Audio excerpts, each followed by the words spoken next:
अस्सलाम वालेकुम students. So we have completed canto 3 of the rape of the lock, जिसका end हुआ था बैरन जो खुशियाँ मना रहा होता है और पावर ऑफ स्टील के ऊपर वो जो अपनी स्पीच देता है। Now today we are going to start canto 4 of the rape of the lock. So let's start. But anxious cares the pensive nymph oppressed. जो पेंसिव निम्फ है, कौन है वो? ब्लिंडा जो है, जो दुखी बेचारी निम्फ है, लेडी है, ब्यूटीफुल लेडी जो है, उसको केयर और एंग्जाइटी ने घेरा हुआ है। उसकी वजह से वो लॉस्ट है अपनी सोच में, because she was weighed down by worry and anxiety. Next है a secret passion laboured in her breast, but in her heart she is carrying some secret passion. Contradictory passions which she could not disclose struggled in her heart. उसके दिल में कुछ है जो कि secret passion है। यहाँ पे सीक्रेट पैशन से मतलब ये है कि she loved Baron secretly, yet she felt annoyed with him because of the indignity to which he had subjected her. जिसकी वजह से वो, उसका सीक्रेट पैशन क्या है कि वो बैरन को से लव भी करती है, लेकिन जो उसने उसके साथ बुरा किया उसकी वजह से वो उससे गुस्सा भी है।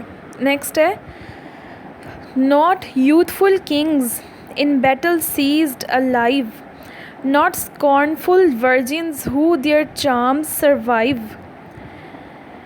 यहाँ पे वो कह रहा है कि ना वो किंग्स, यंग किंग्स जो कि बैटल में ज़िंदा पकड़े जाते रहे होंगे, या स्कॉर्नफुल वर्जिन्स, जो वर्जिन्स या स्कॉर्नफुल यानी कि ऐसी वर्जिन्स जो कि गुस्सा करती होंगी, जो कि एजड हो गई हैं, बूढ़ी हो गई हैं, काफ़ी एज की हो गई हैं।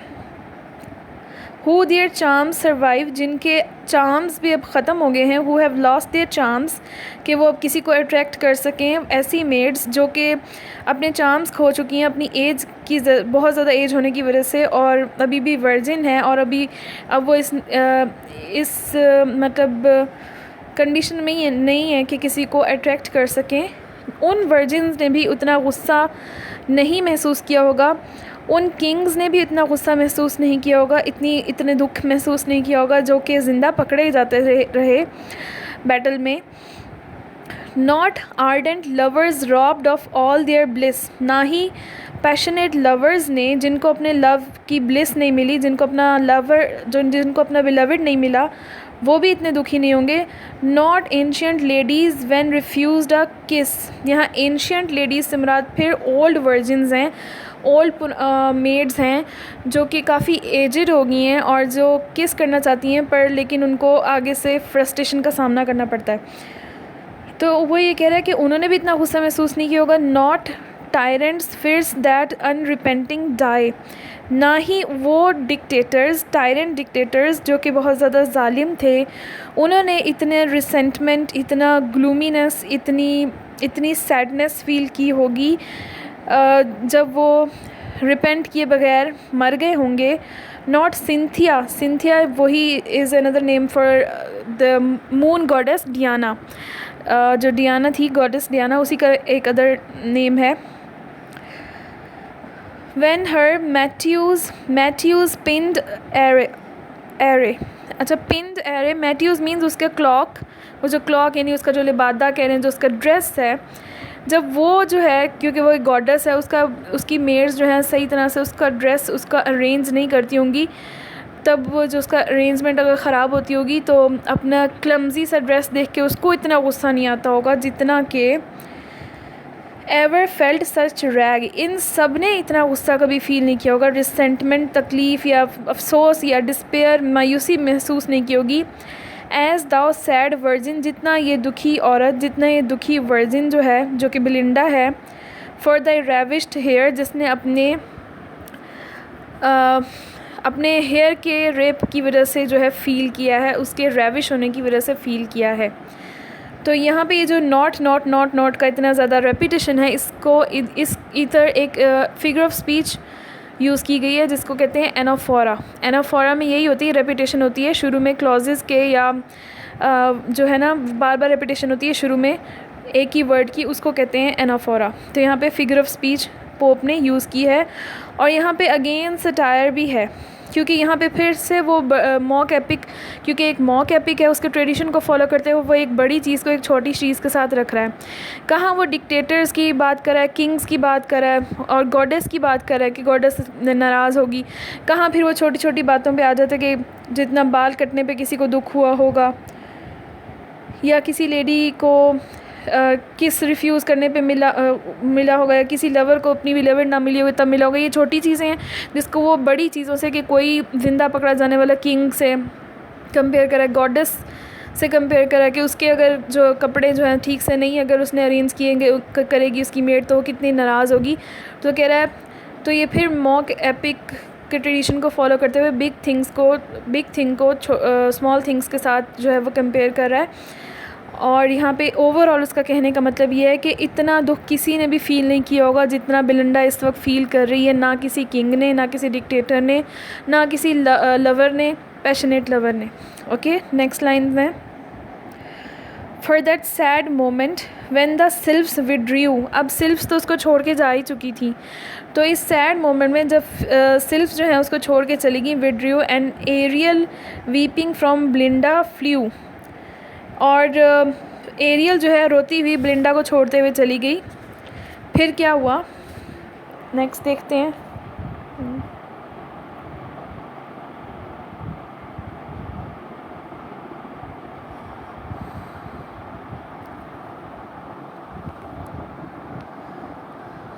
Then Umbriel a dusky melancholy spirit. हाँ जी, एक और स्पिरिट का यहाँ पे जो है वो मेंशन किया नेम, तो ये आपका क्वेश्चन भी है जो आपने नीचे कमेंट सेक्शन में बाद में बताना है कि डस्की यानी कि मेलनकलिक और dark complexion, dusky means dark complexion and dusky means gloomy spirit. What was the name of that dusky and melancholic spirit? His name was Umbriel. So Umbriel एक नई स्पिरिट आई है, क्योंकि जो एरियल थी वो एयर की spirit थी, वो उसको छोड़कर जा चुकी है। Umbriel a dusky means dark complexion, melancholy मतलब दुखी स्पिरिट जो है वो आती है बेलिंडा के पास, क्योंकि अब खुशी उसके पास से चली गई है, चाम उसका जो बाल जो है, लॉक ऑफ हेयर जो है वो जा चुका है। As ever sullied the fair face of light, Umbriel जो है अपने डार्क कलर, अपने डार्क नेचर की वजह से दिन की रोशनी और ख़ूबसूरती के नाम पर एक धब्बा थी। Down to the central earth, his proper scene, her proper environment, her proper abode was in the central earth. वो ज़मीन की गहराइयों में रीजन में डेप्थ्स में जाकर जो है उसका ठिकाना था।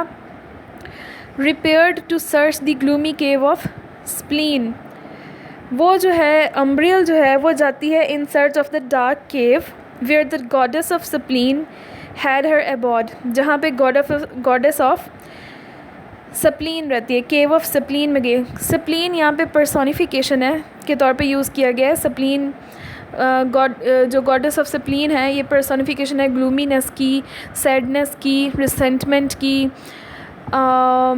और इस तरह के जितने भी इसके सिनोनिम्स आ जाते हैं ना, सब की ये जो है ना ग्लूमीनेस से रिलेटेड, सैडनेस से रिलेटेड, उस सब की जो है वो ये पर्सोनिफिकेशन है।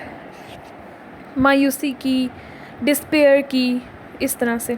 नेक्स्ट है Swift on his sooty pinions means black wings, flits the gnome, ये नोम है। ये स्पिरिट जो है, एरियल जो थी वो एयर की स्पिरिट थी, अब ये नोम है। हमने स्पिरिट्स के बारे में पढ़ा था ना शुरू में, तो ये नोम यानी कि अर्थ की स्पिरिट है। And in a vapour reach the dismal dome, वो नीचे डिस्मेल डूम मीन्स यानी कि डिस्मेल यानी ग्लूमी रीजन, जो कि नीचे जो डिवेलिंग प्लेस थी उस गॉडेस की, जो कि एक टॉम्ब लाइक थी, डार्क टॉम्ब लाइक शेप की थी, उसकी जगह जहाँ पे वो गॉडेस रहती थी। वेपर की शेप में means in the shape of a cloud, एक क्लाउड की शेप में जो है वो वहाँ पर अपने काले विंग्स फड़फड़ाती हुई जो है वो गया अम्ब्रियल जो था। No cheerful breeze this sullen region knows, इस एरिए को ने कभी, इस ग्लूमी एरिया ने कोई चेयरफुल ब्रीज़ कभी नहीं देखी थी, वहाँ कभी नहीं कोई अच्छी पीसफुल हवा कभी नहीं चली थी। The dreaded east is all the wind that blows, east wind जो थी, जो ड्रेडेड यानी कह लें ग्लूमी विंड जो थी, ईस्ट विंड जो थी, वही वहाँ पर चलती थी, जो कि फ़िट थी उस जगह के लिए, स्प्लीन की उस जगह के लिए वो फ़िट थी। अब ये सारा रीजन जो है स्प्लीन का दिखा रहे हैं ना, वो सारी जो डिस्क्रिप्शन दे रहा है पोप, वो सारी जो है ग्लूमीनेस की, यानी कि ग्लूमीनेस को जो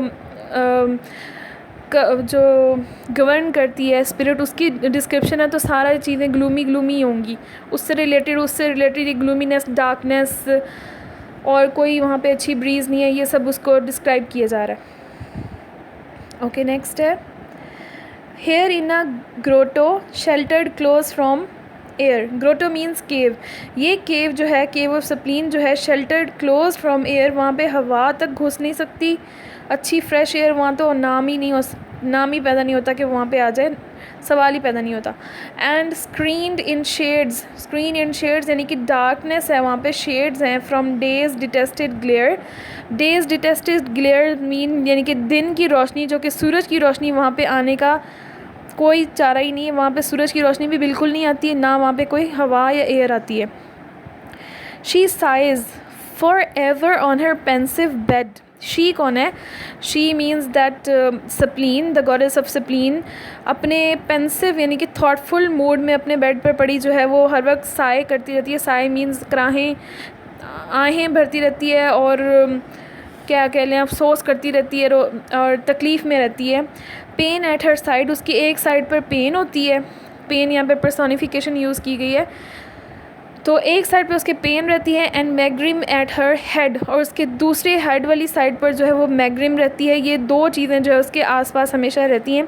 तो मैग्रिम और पेन दोनों जो हैं ये पर्सोनिफिकेशन यूज़ की गई है, personification of pain, gloominess, sadness, despair.